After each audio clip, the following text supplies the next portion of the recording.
What's up everyone, welcome to this video. In this video I will show you how to install the missing clock app on your Samsung Galaxy S25 or Plus.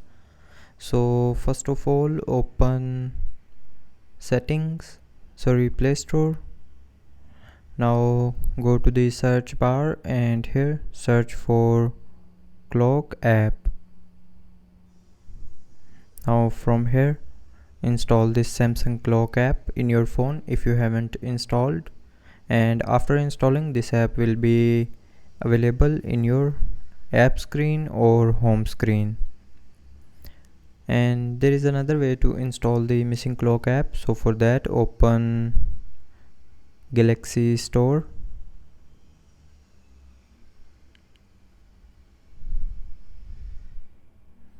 Open the Galaxy Store, go to the search bar and search for clock app.